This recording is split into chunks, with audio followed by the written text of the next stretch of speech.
नमस्कार प्रिय विद्यार्थियों, मैं आपका doctor Gautam sir YouTube channel पर एक बार फिर से आपका स्वागत करता हूं।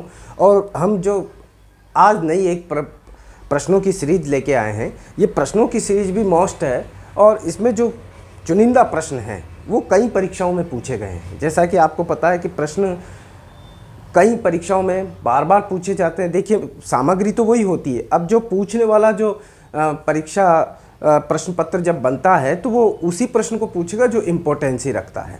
बाकी तो प्रश्न आप जानते ही हो, पूछ भी ले ना भी पूछे, लेकिन जो मोस्ट प्रश्न होते हैं वो पूछे जाते हैं।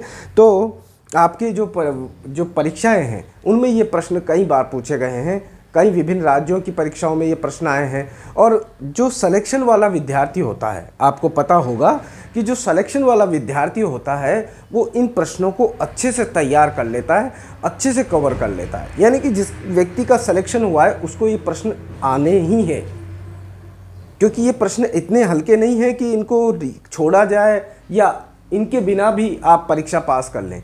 ये प्रश्न बहुत ही मोस्ट होते हैं, ठीक। तो इसीलिए ये प्रश्न हमारे लिए काम के हैं और ऐसी प्रश्नों की सीरीज जो श्रृंखला है हम लगातार बनाते रहते हैं और आपके लिए प्रस्तुत करते रहते हैं, ताकि इससे भी ये भी एक प्रकार है पढ़ने का।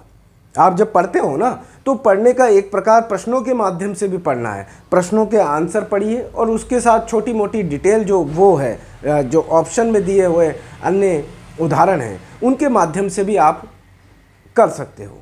बाकी जितना भी पाठ्य सामग्री है आपको डिटेल में तो पढ़नी पड़ेगी। अगर परीक्षा स्तर के अनुसार अगर पास करना चाहते हो, जैसे कि अगर आप अच्छे नंबरों से पास होना चाहते हो या कट ऑफ से ऊपर रहना चाहते हो, तो आपको डिटेल वाली चीज़ भी पढ़नी पड़ेगी। और साथ के साथ ये जो प्रश्नों की सीरीज है, यहाँ पर पता लग जाता है कि प्रश्न किस तरह से बनाया जाता है, प्रश्न कैसे आता है और प्रश्नों की प्रवृत्तियाँ कितने प्रकार की होती हैं, किस किस टाइप के प्रश्न होते हैं। हम एक ही परंपरा से तो पढ़ते हैं। जब कोई भी बुक्स आप लोगे, कोई भी नोट्स आप पढ़ोगे, तो एक ही परंपरा से पढ़ा जाता है, ए से लेकर जेड तक। लेकिन प्रश्न विभिन्न पद्धतियों पर आते हैं। कहीं सुमेलित कीजिए, कहीं मिलान कीजिए, ठीक, कहीं सही और गलत, कहीं धारणाएं आती हैं, उनमें से पूछाट लेता है कि निम्न जो तथ्य हैं उनमें से सही गलत क्या है। कहीं ऑप्शनों में से छांटता है कि निम्न में से जो 4 ऑप्शन दिए गए हैं उनमें से सही कौन सा है। कभी कभी डायरेक्टली वो आंसर पूछ लेता है कि इस फलानी कृति के लेखक कौन है, ठीक। तो इस प्रकार के प्रश्नों की जो परंपराएं हैं, ये 10-12 मॉडल होते हैं प्रश्नों के।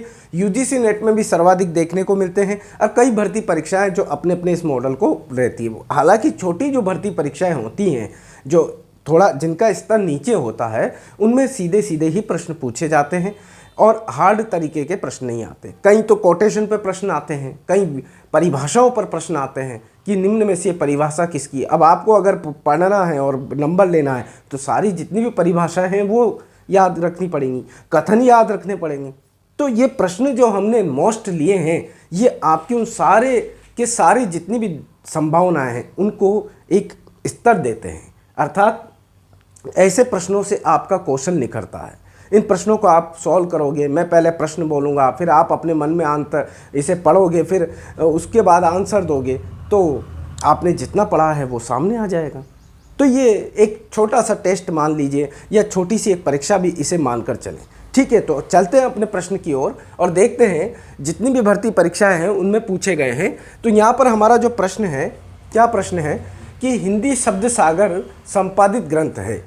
हिंदी शब्द सागर का संपादित ग्रंथ है कौन सा? हिंदी शब्द सागर का। 4 ऑप्शन आपके सामने हैं और चारों ऑप्शनों में से आपको सही ऑप्शन लगाना है, ठीक, सही ऑप्शन लगाना है। तो यहाँ पर देखिए आप, हिंदी शब्द सागर संपादित ग्रंथ। तो हिंदी शब्द सागर का जो संपादित ग्रंथ है तो क्या है? 4 ऑप्शन। तो ये जो ग्रंथ दे रखा है हिंदी शब्द सागर, ये किसके द्वारा संपादित किया गया? समझ रहे हो ना आप इसको, यानी कि इसकी संपादन किसने किया? तो यहाँ पर 4 ऑप्शन है। रामचंद्र शुक्ल है, श्याम सुंदर है, हजारी प्रसाद द्विवेदी है, हजारी प्रसाद द्विवेदी भी इतिहासकार हैं, और डॉक्टर नगेंद्र है। तो 4 ऑप्शन आपके सामने हैं। अब सही आंसर लगाना है तो फटाक से उत्तर दे दीजिए आप। मन में आपको आ जाना चाहिए कि किस इस प्रश्न का अगर पहले पढ़ा है, अगर पढ़ा है आपने तो इसका आंसर आपको आ जाना चाहिए, और नहीं पढ़ा है तो अब रट लो। हाँ, अब रट लीजिए ताकि परीक्षा में अगर ये प्रश्न आ जाए तो आपको नंबर अच्छे मिल जाए। तो यहाँ पर शब्द सागर की भूमिका या शब्द सागर की भूमिका तो किसने लिखी थी? रामचंद्र शुक्ल ने। तो इसका सही आंसर आपको बताना है, तो सही आंसर इसका श्याम सुंदर दास होगा, श्याम सुंदर दास, क्योंकि ये श्याम सुंदर दास ने ही संपादित किया था। और भी 3 थे, लेकिन श्याम सुंदर दास ही इसके मुख्य संपादक करता थे हिंदी शब्द सागर के। और इसकी भूमिका, इस शब्द की भूमिका लिखी थी, इसकी भूमिका लिखी थी रामचंद्र शुक्ल ने। और हजारी प्रसाद द्विवेदी तो इतिहासकार हैं। हजारी प्रसाद द्विवेदी से अगर आप करना चाहते हो तो हिंदी इनकी एक रचना है, हिंदी साहित्य का उद्भव और विकास, हिंदी साहित्य का उद्भव और विकास, हिंदी साहित्य का उद्भव और विकास। ठीक, ये इनकी रचना है। डॉक्टर नगेंद्र ने भी, ये भी संपादक थे, इन्होंने भी संपादन कार्य किया। इनका कहते हैं कि इतिहास ग्रंथ है, लेकिन इतिहास ग्रंथ का संपादन का कार्य किया। तो यहाँ पर श्याम सुंदर दास की हो जाएगी। और ये नागरी प्रचारणी सभा, और अगर आप देखना चाहो तो नागरी प्रचारणी सभा, प्रचारणी सभा, नागरी प्रचारणी सभा के जो संस्थापक थे, संस्थापक सदस्यों में से, संस्थापक सदस्यों में से थे।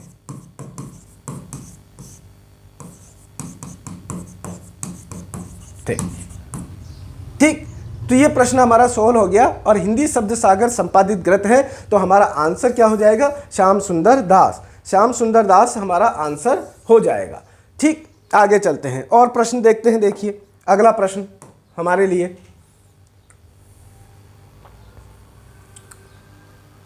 देखिए अगला प्रश्न आता है, साहित्य जनता की चित्तवृत्तियों का, साहित्य जनता की चित्तवृत्तियों का संचित प्रतिबिंब है, इस पंक्ति के लेखक हैं। आपके सामने प्रश्न है, साहित्य जनता की चित्तवृत्तियों का संचित प्रतिबिंब है, इस पंक्ति के लेखक कौन है? तो 4 ऑप्शन आपके सामने दे रखे हैं, हजारी प्रसाद द्विवेदी, रामचंद्र शुक्ल, बाबू गुलाब राय और प्रेमचंद। 4 ऑप्शन है, 4 ऑप्शन में से आपको फटाक से उत्तर दे देना है तुरंत। 4 ऑप्शन में से आपको फटाक से उत्तर देना है कि साहित्य जनता की चित्तवृत्ति का संचित प्रतिबिंब है, इस पंक्ति के लेखक हैं।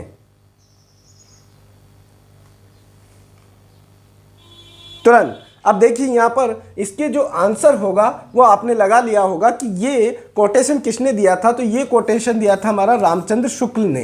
रामचंद्र शुक्ल ने ही ये कहा था कि साहित्य जनता की चित्तवृत्तियों का संचित प्रतिबिंब है। और बात करें महावीर प्रसाद द्विवेदी की, तो महावीर प्रसाद द्विवेदी, ये 4 ऑप्शन है, ये सभी इतिहासकार हैं, हिंदी साहित्य के बड़े लेखक हैं, बड़े नाम हैं। और प्रेमचंद ने भी लिखा, और प्रेमचंद कहानीकार हैं, इनका नाम कहानीकार के हिसाब से जाना जाता है, कहानीकार के नाम से जाना जाता है। और बाबू गुलाब राय भी इतिहासकार हैं या लेखक हैं, सभी लेखक हैं। लेकिन हमारा आंसर जो है वो सही होगा, सही होगा रामचंद्र शुक्ल। ठीक, अगला प्रश्न देखते हैं हम।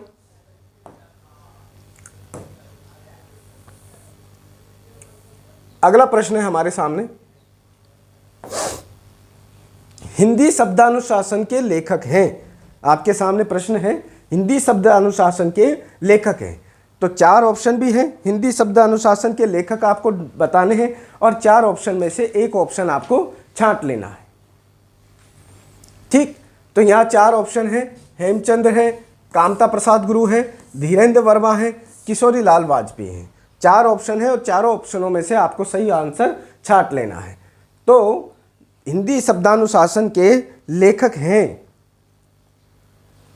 तो यहां पर आंसर हो जाएगा हमारा किशोरी दास वाजपेयी। हिंदी शब्दानुशासन के एक व्याकरणिक ग्रंथ है, ये व्याकरण का ग्रंथ है, व्याकरण का ग्रंथ है। धीरेन्द्र वर्मा भी, कामता प्रसाद गुरु भी हमारे व्याकरणिक आचार्य हैं, और हिंदी की व्याकरण को लिखने का इन्हें पाणिनि भी कहा जाता है। ठीक,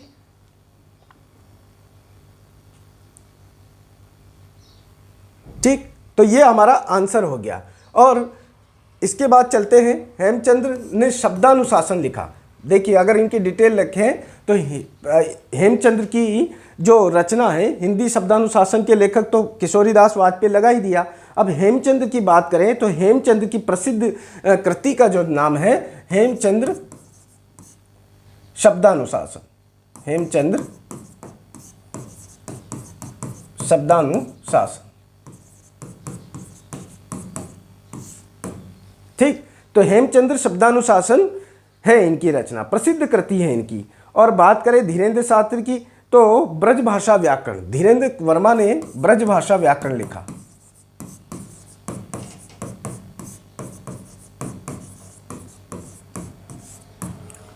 और कामता प्रसाद गुरु का तो प्रसिद्ध नाम है ही सही, तो कामता प्रसाद गुरु ने तो आप जानते हो कि इनकी प्रसिद्ध हिंदी व्याकरण के नाम से जानी जाती है। इनकी प्रसिद्धि जो है वो हिंदी व्याकरण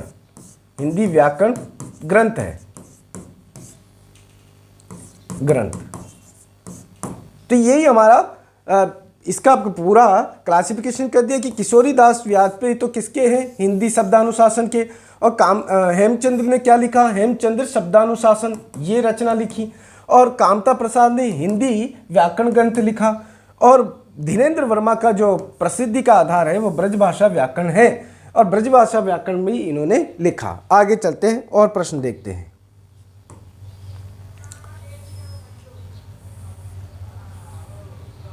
देखिए अगला प्रश्न है हिंदी का प्रथम व्याकरण लिखने वाले विद्वान हैं, हिंदी का प्रथम व्याकरण लिखने वाले विद्वान हैं। तो 4 ऑप्शन आपके सामने हैं। प्रश्न आपने देख ही लिया, अच्छे से समझ ही लिया कि हिंदी का प्रथम व्याकरण लिखना किसने था। तो यहाँ पर आपको सही आंसर लगाना है। तो हिंदी का प्रथम व्याकरण लिखने वाले विद्वान हैं। जैसे इतिहास ग्रंथ लिखा, हिंदी साहित्य का प्रथम इतिहास ग्रंथ किसने लिखा, उसी तरह से यहाँ पर क्या है हमारे सामने, फटाक से उत्तर दे दीजिए कि हिंदी का प्रथम व्याकरण लिखने वाले कौन थे। कामता प्रसाद गुरु भी नहीं थे, जॉर्ज ग्रियर्सन ने तो इतिहास ग्रंथ लिखा था, ये इतिहासकार थे, इतिहासकार। और ये व्याकरण ग्रंथ लिखा था इन्होंने, लेकिन ये प्रथम नहीं थे। इन्होंने भी व्याकरण ग्रंथ लिखा, व्याकरण ग्रंथ लिखा, लेकिन प्रथम नहीं थे। प्रथम थे हमारे इस प्रश्न का आंसर होगा जोशुआ केटलर। जोशुआ केटलर ने 1698 में हिंदी का प्रथम व्याकरण ग्रंथ लिखा, प्रथम व्याकरण ग्रंथ लिखा, प्रथम व्याकरण ग्रंथ लिखा, हिंदी का प्रथम व्याकरण ग्रंथ लिखा। किसने लिखा, जोशुआ केटलर ने। तो ये प्रश्न हो गया हमारा। आगे चलते हैं और प्रश्न देखते हैं।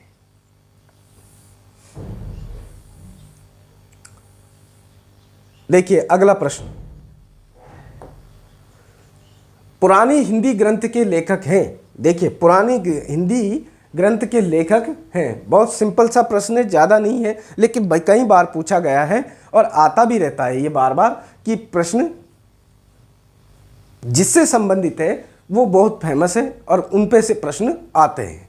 तो 4 ऑप्शन है, चारों ऑप्शन आप देखिए, चंद्रधर शर्मा गुलेरी और नलिन विलोचन शर्मा, रामचंद्र शुक्ल, हजारी प्रसाद द्विवेदी। 4 ऑप्शन आपके सामने दिए गए हैं। 4 में से आपने जैसे प्रश्न पढ़ लिया तो आप अपने मन में उत्तर भी सोच लिया करो, हैं। सबसे अच्छी बात है कि उत्तर भी आपके मन में आ जाना चाहिए। सही है गलत है वो बाद में हम डिस्कस करेंगे, लेकिन पहले से ही प्रश्न पढ़िए और इसका आंसर दीजिए कि भाई क्या है आंसर, मन में सोच लीजिए।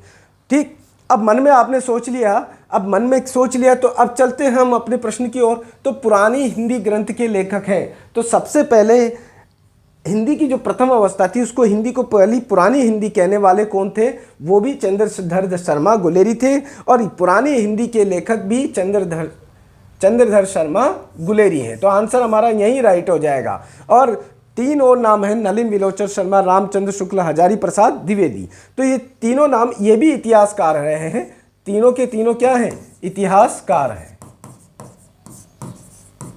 हिंदी के इतिहास ग्रंथ लिखे इन्होंने। हजारी प्रसाद द्विवेदी को तो आप जानते ही हो। और रामचंद्र शुक्ल ने हिंदी साहित्य का इतिहास लिखा, 1928 में भूमिका लिखी और फिर उसके बाद 1929 में इन्होंने पुस्तक के रूप में प्रकाशित किया।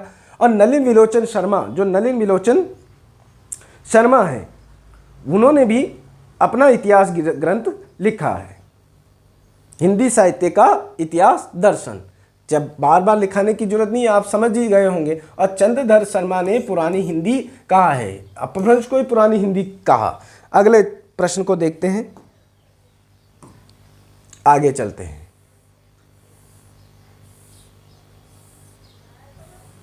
देखिए अगला प्रश्न आ गया। अगला प्रश्न देखते हैं। हिंदी साहित्य का आधा इतिहास निम्नलिखित में से किसके द्वारा लिखा गया?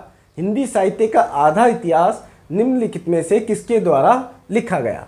चार ऑप्शन आपके सामने हैं, चारों ऑप्शनों को देखिए। डॉक्टर इंद्रनाथ मदान, डॉक्टर सुमन राजे और डॉक्टर श्याम सुंदर दास और डॉक्टर ममता कालिया। देखिए चार नाम हैं और चारों नाम बड़े राइटर के हैं। ठीक, तो बड़े राइटरों के हैं, तो चारों नामों को आप अच्छे से देख लीजिए। चार नाम हैं और चारों नाम आपको देखने हैं और ऑप्शन आपने सोच लिया होगा। अब आंसर हम लगाते हैं। देखिए यहाँ पर चार नाम हैं और चारों नाम में से पहला नाम आता है इंद्रनाथ मदान। हिंदी साहित्य का आधा इतिहास, ये बहुत ही मोस्ट है, क्योंकि ये जो हिंदी साहित्य का आधा इतिहास है वो लिखा गया था। आधा इतिहास मतलब, इसका मतलब है आधा, आधा का मतलब इसमें केवल जो महिला लेखक थी, महिला लेखकों या रचनाकारों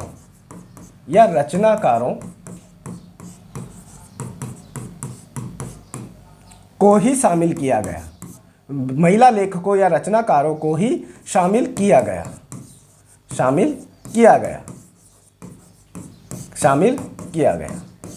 तो महिला लेखकों या रचनाकारों को ही शामिल किया गया। आंसर कौन है? तो आंसर है डॉक्टर सुमन राजे। तो डॉक्टर सुमन राजे ही इसकी लेखक है, डॉक्टर सुमन राजे। और किस नाम से है? हिंदी साहित्य का आधा इतिहास। श्याम सुंदर दास ने तो ग्रंथ लिखा ही था, नागरी प्रचारणी सभा के ये संस्थापक सदस्यों में थे। ममता कालिया का कोई इतिहास से संबंधित नहीं है, ये सिर्फ लेखिका है, लेखिका है। ठीक, आगे चलते हैं और प्रश्न देखते हैं।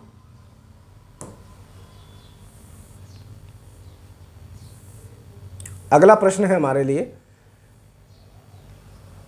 देखिए, रामचंद्र शुक्ल ने हिंदी साहित्य के आधुनिक काल को किस अन्य नाम से पुकारा है या अभिहित किया है? बात एक ही है। तो यहाँ पर ऑप्शन में आपके चार ऑप्शन सामने हैं और चारों ऑप्शन आपको देखने हैं। रामचंद्र शुक्ल ने आधुनिक काल को किस अन्य नाम से जाना गया है? तो देखिए रामचंद्र शुक्ल की जहाँ बात आ जाती है, तो रामचंद्र शुक्ल की जहाँ बात आती है तो रामचंद्र शुक्ल को दोहरे नामकरण, यानी इतिहास के जो कालखंडों के दोहरे नामकरण की पद्धति का प्रमुख व्यक्ति माना गया है। यानी कि दोहरे नामकरण की पद्धति का अगर किसी ने सबसे पहले प्रयोग किया तो वो रामचंद्र शुक्ल थे। एक ही कालखंड को दो कालों के या दो नामों से जाना गया। तो इन्होंने जो नामकरण लिखे थे वो इस तरह से हैं कि पहला नाम लिखा था इन्होंने वीरगाथा काल, और दूसरा नाम लिया था इन्होंने पूर्व मध्य काल। क्या लिया था? पूर्व मध्य काल। तीसरा नाम लिया था इन्होंने उत्तर मध्य काल, तीसरा नाम था उत्तर मध्य काल। चौथा नाम था इन्होंने गद्य काल। तो ये नाम इन्होंने दिए, इन पर जोर दिया, लेकिन इनके नाम और भी थे, तो इन्होंने अलग अलग दो नाम लिए। तो वीरगाथा काल को तो क्या कहा? आदिकाल। ये इनको भी मानते थे कि ये दूसरे नाम भी प्रचलित हैं, और इसको भक्ति काल, और तीसरा नाम था वो रीति काल, और चौथा नया नाम इन्होंने आधुनिक काल।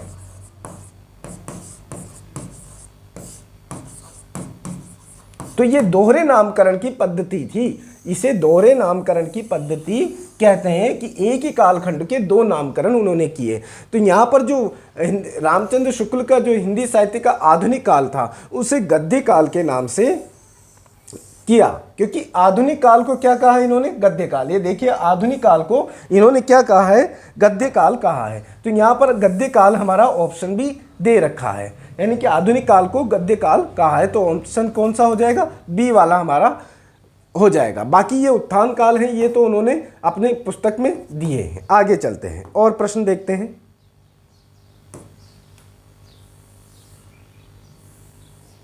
देखिए अगला प्रश्न है हमारे लिए, हिंदी साहित्य का वैज्ञानिक इतिहास के लेखक हैं। हिंदी साहित्य के वैज्ञानिक इतिहास के लेखक कौन है? तो चार ऑप्शन है आपके सामने, पढ़ लिया आपने प्रश्न अच्छे से। और अच्छे से तैयारी करने का भी फंडा यही है कि सबसे ज़्यादा प्रश्न आप सोल्व करते रहो, सबसे ज़्यादा प्रश्नों को पढ़ते रहो। पहले तो कोई नोट्स या बुक्स जो आपने बना रखे हैं उनको पढ़िए आप अच्छे से, और फिर उसके बाद तुरंत ही प्रश्नों की सीरीज के माध्यम से, या प्रश्नों कहीं प्रश्न मिल जाए आपको तो उन प्रश्नों के माध्यम से अपनी जो दैनिक जो आधार है, चाहे 2 दिन में पढ़ो या 3 दिन में पढ़ो, 7 दिन में पढ़ो, लेकिन उन प्रश्नों को सोल्व करें। उन पर जो प्रश्न बने हैं उनको सोल्व करना बहुत ही ज़्यादा आवश्यक है, क्योंकि वहाँ पर आपके सामने जो आएगा वो प्रश्न आएगा और उसके 4 ऑप्शन आएंगे और 4 ऑप्शन में से आपको छांटने हैं।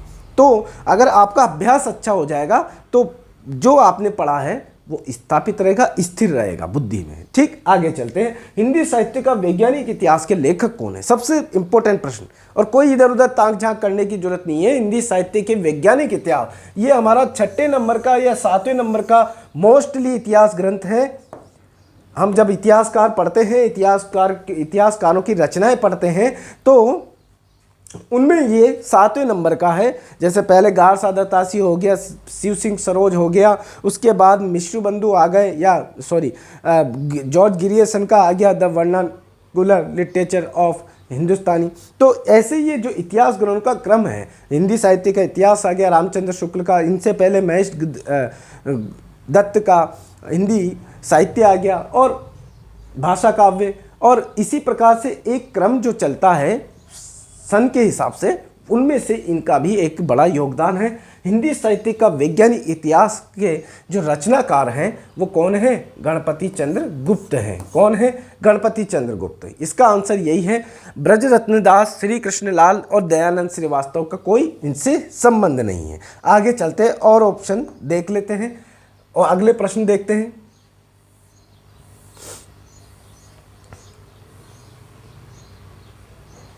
देखिए और प्रश्न देखते हैं।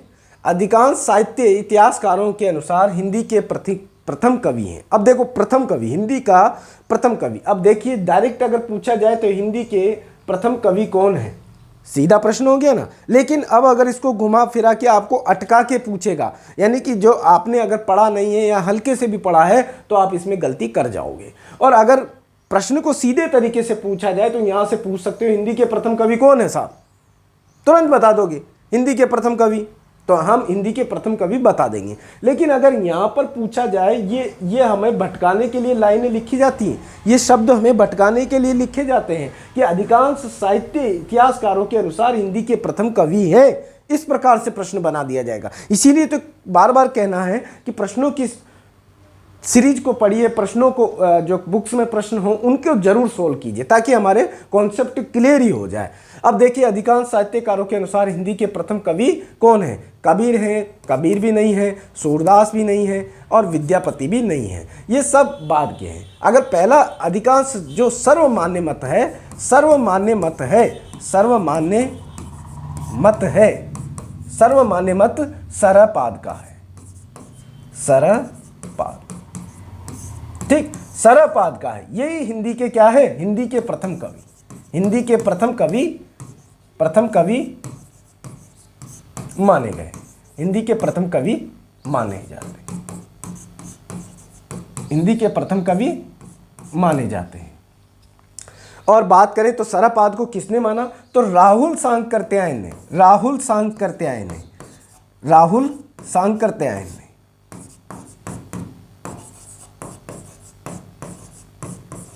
राहुल सांकृत्यायन ने हिंदी का प्रथम कवि किसे माना? सरहपाद को माना है। तो सर्वमान्य मत भी है और राहुल सांकृत्यायन ने भी इन्हें माना है। आगे चलते और प्रश्न देखते हैं।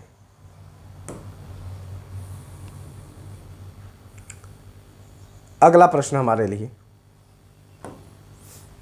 हिंदी साहित्य के इतिहास ग्रंथ हिंदी साहित्य विमर्श के लेखक कौन है? थोड़ा कठिन है प्रश्न, आता कम ही है, लेकिन फिर भी हमें बताना है हिंदी साहित्य के इतिहास ग्रंथ हिंदी साहित्य विमर्श के लेखक कौन है। तो देखिए, ये छोटे छोटे प्रश्न हैं। अधिकतर आपने देखा होगा कि मोस्टली हम बड़े प्रश्नों को सोल्व करने की कोशिश करते हैं। हम उन्हीं प्रश्नों को लेते हैं जो प्रश्न ज़्यादा बड़े कवियों के, तुलसीदास हो गया, सूरदास हो गया, कबीर हो गया, घनानंद हो गया, बिहारी हो गया। अरे इनके प्रश्न तो सभी को सोल्व हो जाते हैं, सभी इनको डीपली पढ़ के आते हैं और सभी को इनकी रचनाओं के बारे में जानकारी होती है। लेकिन छोटे छोटे जो प्रश्न हैं, ठीक, वो छोटे छोटे प्रश्न बहुत ही परेशान करते हैं, वो हमारे को आंसर नहीं आते।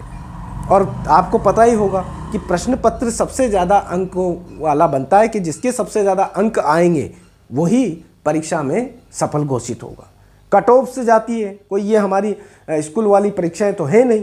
तो यहाँ पर हर प्रश्न का एक महत्व होता है, हाँ, चाहे वो छोटा हो, चाहे महत्व वाला हो या महत्व वाला नहीं हो, तो भी उस प्रश्न का महत्व अपने आप है, क्योंकि वो प्रश्न आ चुका है और आने की संभावना हो जाती है कि और मैं प्रश्न पूछ लें। अब बाकी हमारी आदतें क्या है कि हम मोस्टली जो बड़े राइटर होते हैं, बड़े लेखक होते हैं, उन्हीं के प्रश्नों को हम सॉल्व करते रहते हैं, जबकि ऐसा नहीं है। छोटे छोटे राइटरों की भी रचनाएं आने लग गई आजकल और वो परेशान करके रख देती हैं हमें। तो ये प्रश्न आप देखिए, जैसे कि हिंदी साहित्य का इतिहास ग्रंथ हिंदी साहित्य विमर्श के लेखक कौन है, तो आपको इनमें से 4 ऑप्शन दिए गए हैं और चारों में से आपको ऑप्शन छांटने हैं और छांट के आंसर जरा फटाक से बता देना है। वियोगी हरि है, सूर्यकांत शास्त्री है, डॉक्टर हजारी प्रसाद द्विवेदी है, पद्मलाल पुन्नालाल बख्शी है। तो 4 ऑप्शन हैं और चारों ऑप्शन आपको छांटने हैं और चारों में से आपको जो ऑप्शन सही है वो हमारा है पद्मलाल पुन्नालाल बख्शी। पद्मलाल पुन्नालाल बख्शी ने इस इतिहास ग्रंथ को लिखा है। ये इतिहास ग्रंथ हिंदी साहित्य विमर्श, इसके लेखक कौन है? पद्मलाल पुन्नालाल बख्शी है। और इनकी जो इसकी रचना हुई तो वो 1923 में लिखा गया था।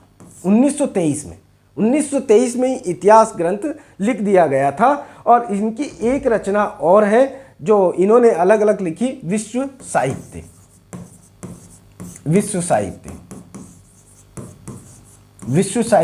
लिखी। और इनकी पद्मलाल पुन्नालाल बख्शी की एक और रचना है, एक तो ये है इसे हिंदी साहित्य विमर्श और विश्व साहित्य भी इनकी रचना है। ठीक, हिंदी कथा साहित्य भी आप इनकी रचना मान सकते। हिंदी कथा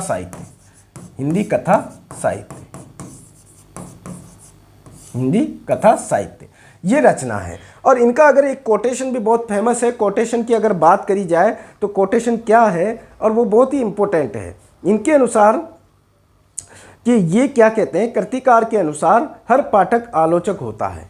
देखिए इनका एक कथन है, बड़ा फेमस कथन है,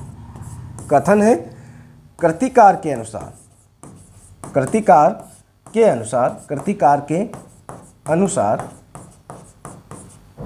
हर पाठक आलोचक होता है।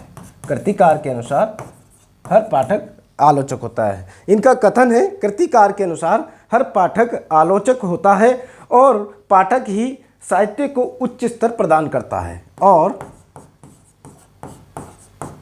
पाठक ही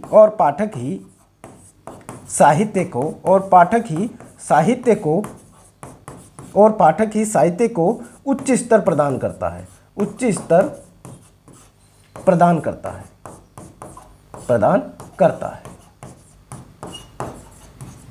तो ये इनका कथन था, इंपॉर्टेंट था कि क्या था? पद्मलाल पुन्नालाल बख्शी के ग्रंथ, इतिहास ग्रंथ का नाम क्या है? हिंदी साहित्य विमर्श। और ये कब प्रकाशित हुआ था? 1923 में। इनकी और रचनाओं की बात करें तो विश्व साहित्य और हिंदी कथा साहित्य, ये दो रचनाएं भी इनकी इंपॉर्टेंट है। इनका प्रसिद्ध कथन है, इनका प्रसिद्ध कथन क्या है कि प्रसिद्ध कथन है, कृतिकार के अनुसार हर पाठक आलोचक होता है और पाठक ही साहित्य के उच्च स्तर को प्रदान करता है, यानी साहित्य को उच्च स्तर प्रदान करता है।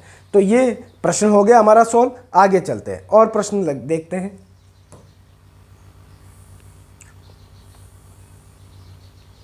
देखिए अगला प्रश्न,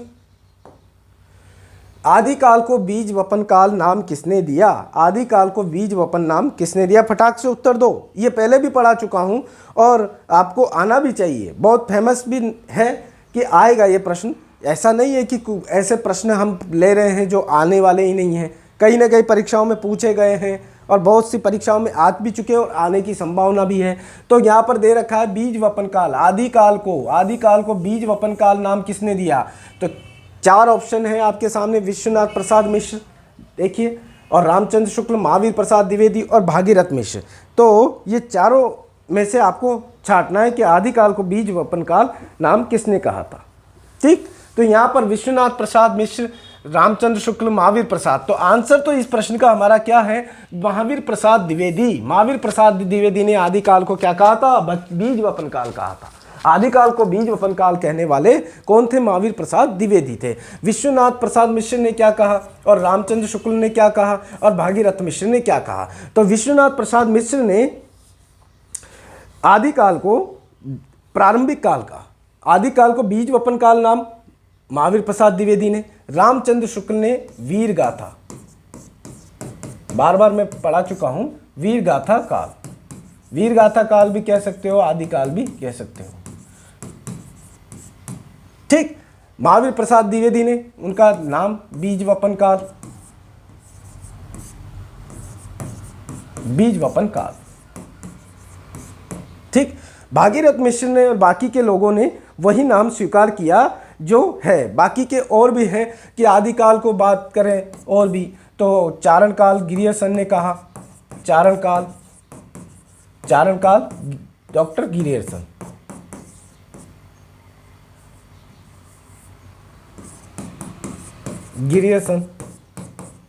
ठीक, बात करें सिद्ध सामंत काल, सिद्ध सामंत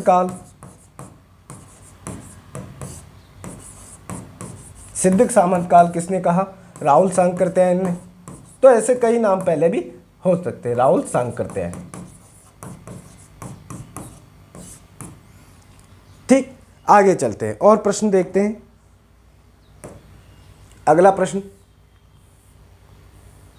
देखिए, अगला प्रश्न क्या है वो भी हम देख लेते। रीतिकाल को अलंकृत काल नाम किसने दिया? रीतिकाल को अलंकृत नाम किसने दिया? अलंकृत काल नाम किसने दिया? तो यहाँ पर चार ऑप्शन है आपके सामने और चारों ऑप्शनों में से आपको लगा लेना है। ठीक, तो चार ऑप्शनों में से रमाशंकर शुक्ल रसाल, विश्वनाथ प्रसाद मिश्र, मिश्रबंधु और रामचंद्र शुक्ल। तो रीतिकाल को अलंकृत काल कहने वाले कौन थे? तो अलंकृत काल रीतिकाल नाम किसने दिया? तो चार ऑप्शन में से आपने छांट लिया होगा। तो ये नाम दिया था, वो दिया था मिश्रबंधु ने, अलंकृत काल, अलंकृत काल। ठीक, तो ये नाम किसने दिया? मिश्रबंधु ने दिया। ठीक, श्रृंगार काल विश्वनाथ प्रसाद मिश्र ने, श्रृंगार काल विश्वनाथ प्रसाद मिश्र ने कहा। रमाशंकर शुक्ल रसाल ने कलाकाल कहा साहब, रमाशंकर रसाल ने। और रामचंद्र शुक्ल ने रीतिकाल को रीतिकाल ही कहा। और भी अगर अन्य नाम की जाए तो उत्तर मध्यकाल, उत्तर मध्यकाल। यह प्रश्न में हमारा सॉल्व हो गया। आगे चलते हैं और प्रश्न देखते हैं। अगला प्रश्न देखिए, बढ़िए से। हिंदी में हिंदी साहित्य का इतिहास सबसे पहले लिखने वाले कौन थे? हिंदी में हिंदी साहित्य का इतिहास सबसे पहले किसने लिखा? ये बहुत इंपॉर्टेंट प्रश्न है। देखिए, हिंदी साहित्य का इतिहास सबसे पहले किसने लिखा ये तो सभी को पता है कि नहीं? कि गारसा दत्तासी, मुंह पे नाम याद होता है, अच्छे हिंदी के विद्यार्थियों को याद है। लेकिन हिंदी भाषा में हिंदी साहित्य का इतिहास लिखने वाले पहले इतिहासकार कौन थे? यही आपको बताना है। और इनमें से 4 ऑप्शन हैं आपके सामने, गिरियसन, शिव सिंह सेंगर, गारसा दत्तासी, रामचंद्र शुक्ल। तो यहाँ पर 4 नाम हैं और 4 में से आपको लिखना है कि इनमें से आंसर क्या है। तो आप फटाक से उत्तर दे दीजिए। अपने मन में सोच ही लिया होगा तो हम भी क्यों देर करें। तो गिरियसन ने अंग्रेजी में लिखा था, अंग्रेजी भाषा में, ठीक। शिव सिंह सेंगर ने हिंदी भाषा में लिखा, हिंदी भाषा, हिंदी भाषा। और गारसा दत्तासी ने फ्रेंच भाषा में, और रामचंद्र शुक्ल ने भी हिंदी में, हिंदी भाषा। तो यहाँ पर भाषाएं आ गई। प्रश्न के अकॉर्डिंग क्या थी कि सबसे पहले किसने लिखा। अब हिंदी में हिंदी साहित्य का इतिहास सबसे पहले किसने लिखा, तो सबसे पहले रामचंद्र, पहले से भी रामचंद्र शुक्ल से पहले शिव सिंह सेंगर ने अपना इतिहास ग्रंथ लिख दिया था। जैसे ही इतिहास ग्रंथ लिखा गारसा दत्तासी ने, उसी के जस्ट बाद 1883 में इन्होंने अपना इतिहास ग्रंथ लिख दिया था शिव सिंह सेंगर ने। और इनके इतिहास ग्रंथ का नाम आपको पता ही होगा, शिव सिंह सरोज, शिव सिंह सरोज, ठीक। ये इतिहास ग्रंथ का नाम है। आगे चलते हैं और प्रश्न देखते हैं।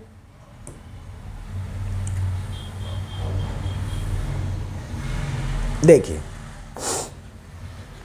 आचार्य शुक्ल के अनुसार हिंदी साहित्य का आविर्भाव कब से माना जाता है। अब आचार्य शुक्ल की बात आ जाए तो समझ जाया कीजिए कि आचार्य शुक्ल दे रहा है।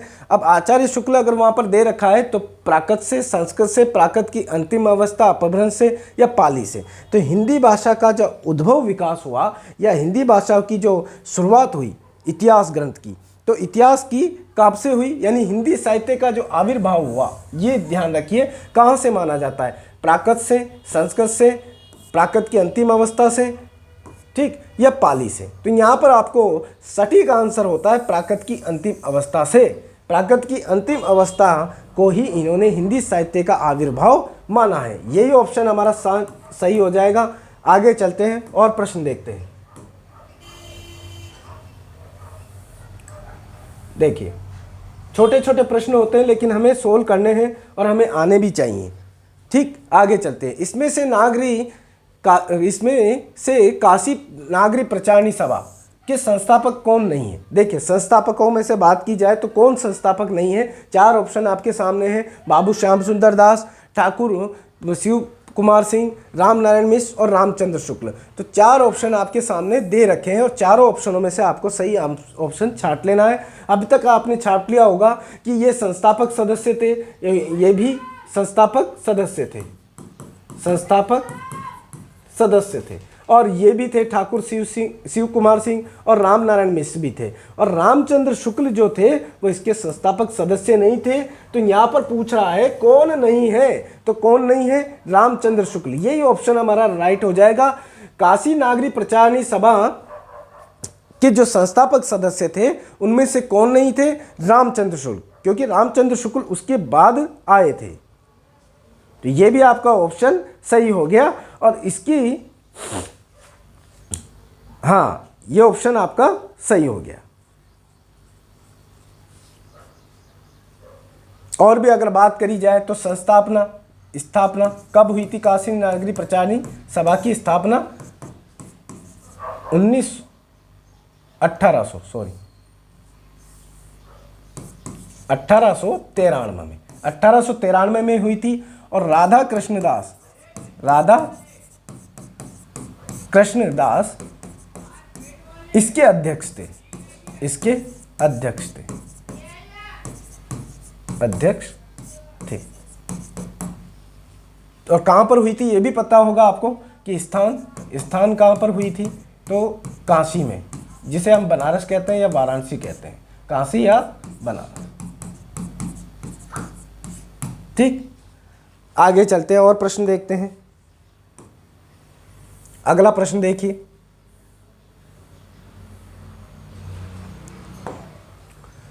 साहित्य जनसमूह के हृदय का विकास है, ये परिभाषा किसने दी? साहित्य जनसमूह का विकास है, ये परिभाषा देखनी और सटीक आंसर देना है, हमें सटीक आंसर लगाना है कि साहित्य जनसमूह का विकास है, ये परिभाषा किसकी है।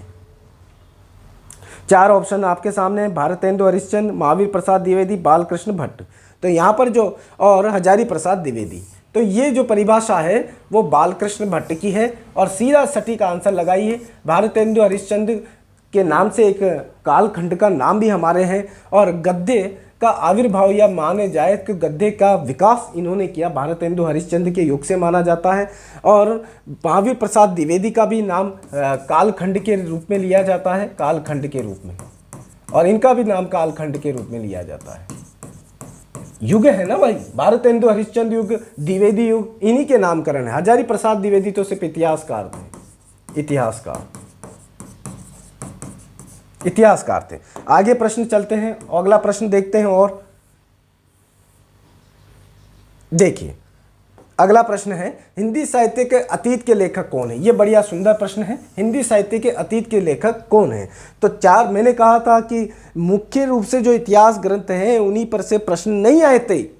जरूरी नहीं है कि उन्हीं पे से आए, वो तो सभी को याद होते हैं। हर सिलेक्शन वाले लेने वाले बच्चे को वो मोस्टली वो ग्रंथ याद होते हैं, लेकिन कभी कभी अदर जिसे आप अन्य प्रश्न कह देते हो, अन्य इतिहास ग्रंथ है, उन पे से भी प्रश्न आ जाते हैं। तो देखिए यहाँ पर हिंदी साहित्य का इतिहास अतीत के लेखक, हिंदी साहित्य का अतीत के लेखक कौन है। तो 4 ऑप्शन है, विश्वनाथ प्रसाद मिश्र, विश्वनाथ त्रिपाठी, श्याम सुंदर दास और गणपति चंद्र गुप्त। तो इसमें से जो प्रश्न आपके आया है उसका सटीक आंसर दे दिया होगा, जिसको आता है वो आपने बता दिया होगा। ठीक, तो इसके हैं विश्वनाथ प्रसाद मिश्र। मैं बता देता हूं, विश्वनाथ प्रसाद मिश्र ये है, इनका जो इतिहास ग्रंथ था वो 2 भागों में प्रकाशित हुआ, 2 भागों में प्रकाशित हुआ था, 2 भागों में। और एक तो था 1959 और एक था 1969, 2 भाग थे, इनमें प्रकाशित हुआ। और नाम क्या था, हिंदी साहित्य का अतीत, जिसके लेखक कौन है, विश्वनाथ प्रसाद मिश्र। आगे चलते हैं और प्रश्न देखते हैं। देखिए ये प्रश्न मैंने कहा था आपको छोटे छोटे प्रश्न हैं, अच्छे को याद नहीं आते और फिर वहाँ पर प्रश्न परीक्षा में इतने सरल प्रश्न होते हैं। और कई तो लेखक हिंदी साहित्य में ऐसे हैं जिन पे से 2 या 3 से ज़्यादा प्रश्न बनते ही नहीं हैं, ऐसे ऐसे लेखक हैं और उनके प्रश्न आते रहते हैं, परीक्षाओं में पूछे जाते हैं, कई परीक्षाओं में पूछ लिए गए, कई राज्य की हो चाहे सेंट्रल गवर्नमेंट की परीक्षाएं हो। आप देखिए ये प्रश्न देखिए, भाषा काव्य संग्रह के लेखक हैं। भाषा काव्य संग्रह, इस पुस्तक में कुछ भी नहीं है, बस 2 प्रश्न या 3 प्रश्न, बस इससे ज़्यादा किसी भी राइटर के नहीं बनते, 2 प्रश्न बस। लेकिन यहाँ पर प्रश्न तो आ गया ना। अब अगर हम एक ही रामचंद्र शुक्ल के इतिहास को लेकर, हजारी प्रसाद के इतिहास ग्रंथों को लेकर, गारसा दत्तासी के इतिहास ग्रंथों को लेकर ही अगर हम पढ़ें तो उन पर से प्रश्न नहीं आया और बाहर से प्रश्न आ गया, जैसे कि ये है हिंदी साहित्य यानी भाषा काव्य संग्रह। अब ये आपको लग रहा होगा, लेकिन ये क्या है, इतिहास ग्रंथ है। क्या है, इतिहास ग्रंथ है, इतिहास ग्रंथ है। और किसका है, 4 ऑप्शन आपको छाड़ने, श्याम बिहारी मिश्र है, देवी दत्त शुक्ल है, रामचंद्र शुक्ल है या महेश दत्त है, यानी महेश दत्त शुक्ल। तो ये किसका ग्रंथ है, ये महेश दत्त शुक्ल का ग्रंथ है, ये महेश दत्त शुक्ल का ग्रंथ है, बहुत इंपॉर्टेंट। ठीक, तो आपको पता चल ही गया होगा कि इसके लेखक कौन है और महेश दत्त शुक्ल। आगे चलते हैं और प्रश्न देखते हैं।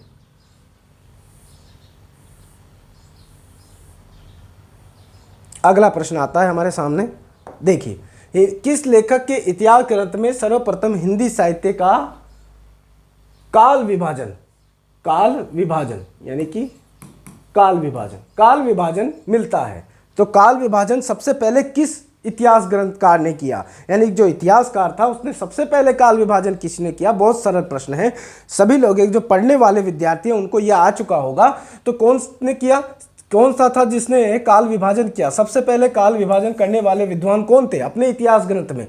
तो यहाँ पर 4 ऑप्शन है, शिव सिंह सेंगर है, मौलवी करीमुद्दीन है, रामचंद्र शुक्ल है, जॉर्ज ग्रियर्सन है। तो फटाक से उत्तर दे दिया होगा आपने, और अच्छा प्रश्न है, आता ही रहता है। तो सबसे पहले जो आंसर दिया होगा वो जॉर्ज ग्रियर्सन होगा कि काल विभाजन सबसे पहले किसने किया, जॉर्ज ग्रियर्सन ने।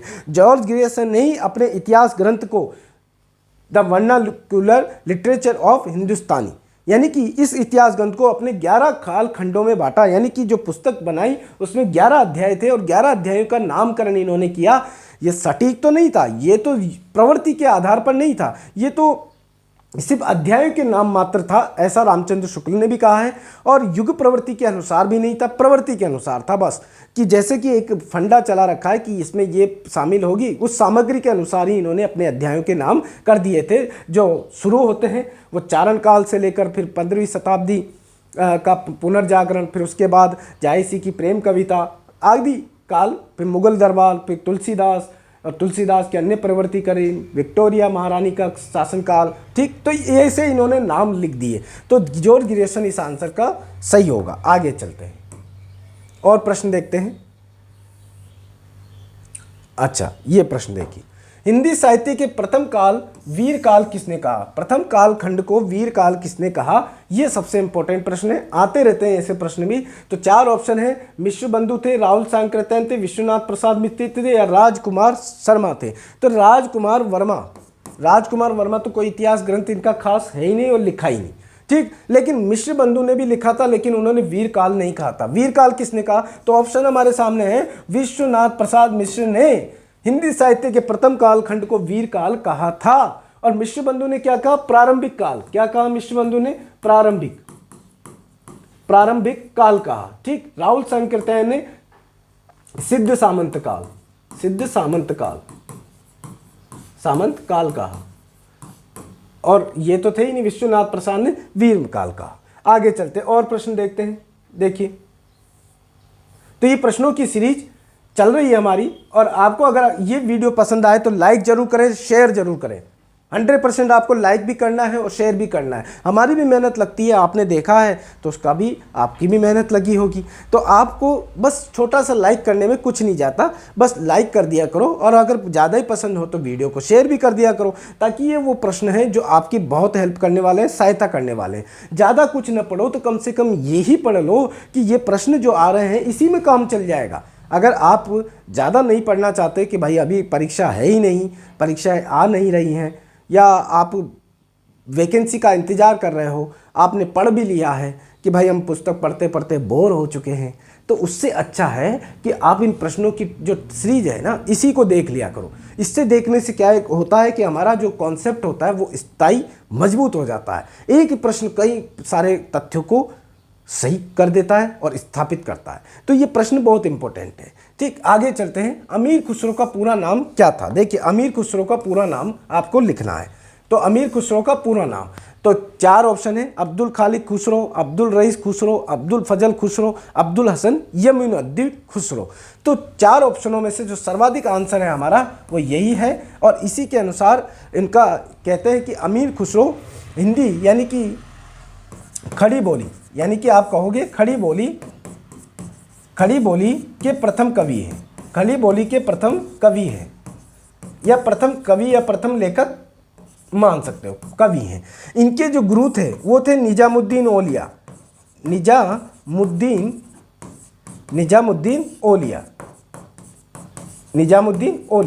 इनके गुरु थे। और इनकी जो रचनाएं हैं वो खलिक बारी, ठीक है, दो सूखने, ठीक है ना, गजल भी इन्होंने लिखी, गजल, और हालात है कन्हैया, सबसे इंपॉर्टेंट रचना हालात ए कन्हैया, ठीक। तो ये इनकी रचनाएं हैं।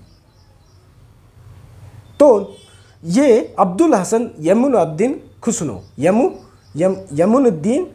ये इनका पूरा नाम है। और ये निजामुद्दीन औलिया के शिष्य थे। कहते हैं कि जब निजामुद्दीन औलिया की मृत्यु हुई तो ये उनको देखने पहुँचे, और देखने के बाद इन्होंने एक अपना जो गज़ल थी या मुखड़ा था, यानी कि जो बोला और कथन कहा कि गोरी सोहे सेज पर सिर पर डाले केस, चल खुसरो घर आपने रेन बही चौदेश। तो ये निजामुद्दीन औलिया की मृत्यु के जस्ट बाद ही उन्हीं के पार्थिव शरीर को देखने गए थे, और वहीं इन्होंने अपने प्राण त्याग दिए। इतना गुरु शिष्य का बड़ा प्रेम था। और ये मनोरंजन और हास्य, आदिकाल के सबसे मनोरंजन और हास्यप्रद कवि भी माने जाते हैं। यानी कि इन्होंने मनोरंजन के लिए गजल लिखी, मुकरिया लिखी, पहेलियाँ लिखी, पहेलियाँ भी थी इनकी, पहेलियाँ पहेलियाँ भी इन्होंने लिखी हैं।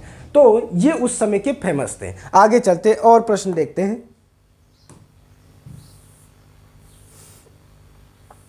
देखिए अगला प्रश्न, हिंदी गद्य के उद्भव काल में संस्कृत निष्ठ हिंदी का पक्ष किसने लिया?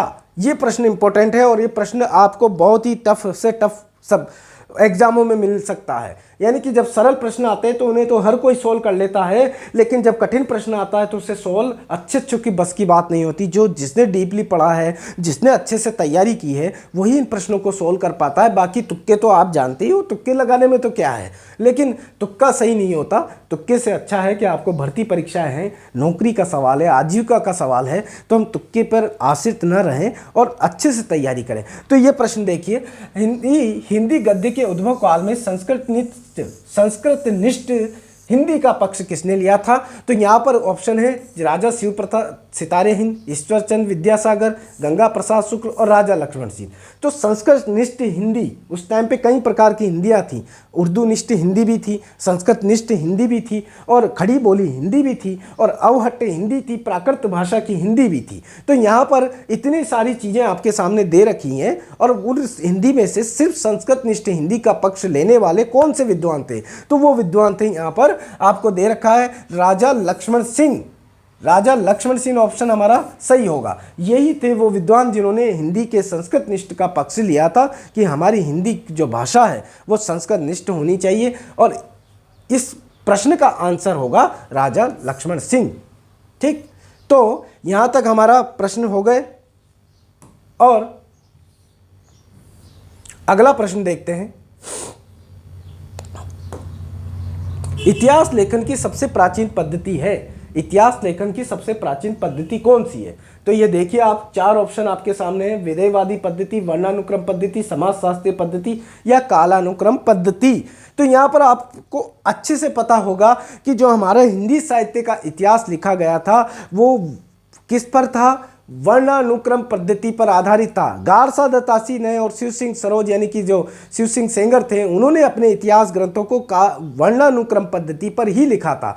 तो वो ही पहली पद्धति हो गई, और पहली पद्धति होने के कारण इस प्रश्न का जो आंसर होगा सबसे प्राचीन पद्धति कौन सी है, तो हम लिखेंगे वर्णानुक्रम पद्धति, यानी कि इस प्रश्न का आंसर हमारा हो जाएगा वर्णानुक्रम पद्धति। विधेयवादी इस पर किसने लिखे? देखिए, अब इस पर वर्णानुक्रम पद्धति पर गारसा दत्तासी ने लिखे, गारसा दत्तासी ने इतिहास ग्रंथ लिखा। शिव सिंह सेंगर ने लिखा, शिव सिंह सेंगर ने लिखा अपने इतिहास ग्रंथ, इसी पे तो लिखे हैं। और बात करें विधेयवादी पद्धति तो रामचंद्र शुक्ल ने लिखा, रामचंद्र शुक्ल। ठीक, समाजशास्त्रीय पद्धति पर रामविलास शर्मा ने लिखा अपना इतिहास ग्रंथ, रामविलास शर्मा। और बात करें कालानुक्रम पद्धति पर तो जॉर्ज ग्रियर्सन थे, जॉर्ज ग्रियर्सन।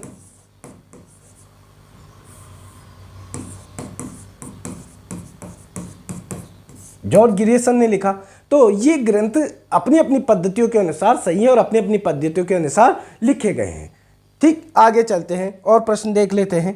आज की प्रश्नों की श्रृंखला समाप्त होने को आई है, और अगला प्रश्न हम देख लेते हैं। देखिए, सर्वप्रथम हिंदी वर्णों का आधार बनाकर हिंदी साहित्य का इतिहास किसने लिखा? सर्वप्रथम हिंदी वर्णों को आधार बनाकर हिंदी साहित्य का इतिहास किसने लिखा? तो ये चार ऑप्शन है, रामचंद्र शुक्ल हैं, मिश्र बंधु हैं, और हजारी प्रसाद द्विवेदी हैं, या शिव सिंह सेंगर है। तो सर्वप्रथम हिंदी वर्णों को, देखिए बहुत इंपॉर्टेंट प्रश्न है, अच्छे को नहीं आता, आधार बनाकर हिंदी साहित्य का इतिहास किसने लिखा? सर्वप्रथम तो सर्वप्रथम तो जो लिखा गया था वो लिखा गया था गारसा दत्तासी के द्वारा। मैंने अभी बताया था आपको, गारसा दत्तासी। ठीक, लेकिन ये इन्होंने वर्णों को तो बनाया, लेकिन इनकी भाषा क्या थी?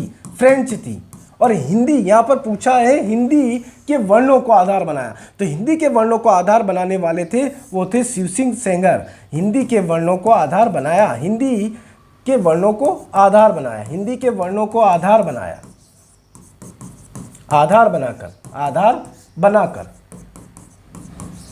बनाकर इतिहास ग्रंथ लिखा, इतिहास ग्रंथ लिखा। और इतिहास ग्रंथ का नाम क्या था? शिव सिंह सरोज। शिव सिंह सरोज, शिव सिंह सरोज, शिव सिंह सरोज लिखा। तो ऑप्शन हमारा शिव सिंह सेंगर ही सही है और यही हमारा राइट हो जाएगा। आगे चलते हैं और प्रश्न देखते हैं।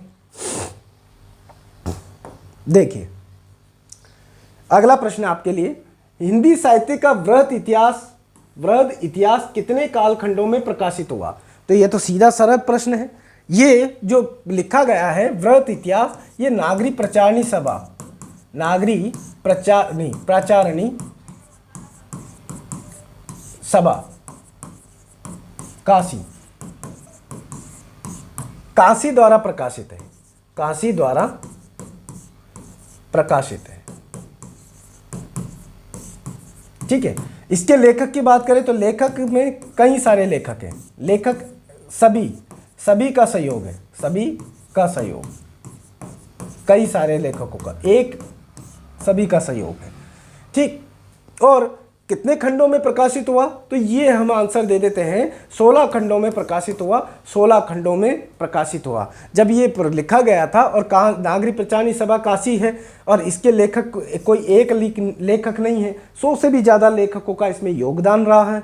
तो इसका जो सही आंसर होगा वो 16 खंड होगा। अगला चलते हैं, प्रश्न देखते हैं।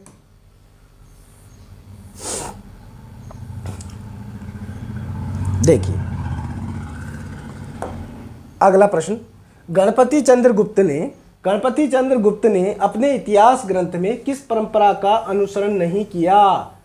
देखिए, अपने इतिहास ग्रंथ में किस परंपरा का अनुसरण नहीं किया? उन्होंने जब अपना इतिहास ग्रंथ लिखा था, अपने इतिहास ग्रंथ में 3 परंपराओं को फॉलो किया था और 3 परंपराओं को आधार बनाकर इन्होंने अपने अपने जो इतिहास था उस इतिहास को विभाजित किया था। तो तीसरी जो 3 जो तो उनकी थी, लेकिन इनमें से एक उनकी नहीं थी, यानी कि उन्होंने तो 3 ही भागों में बांटा था, अपने इतिहास ग्रंथ को 3 भागों में बांटा। वैसे तो कालखंड अलग अलग थे, लेकिन परंपराएं 3 फॉलो की उन्होंने। कौन कौन सी परंपराएं थी? तो एक तो थी धर्म आश्रित काव्य परंपरा, एक राज्य आश्रित काव्य परंपरा और एक लोक आश्रित काव्य परंपरा। ये तीनों तो उन्हीं की थी, यानी तीनों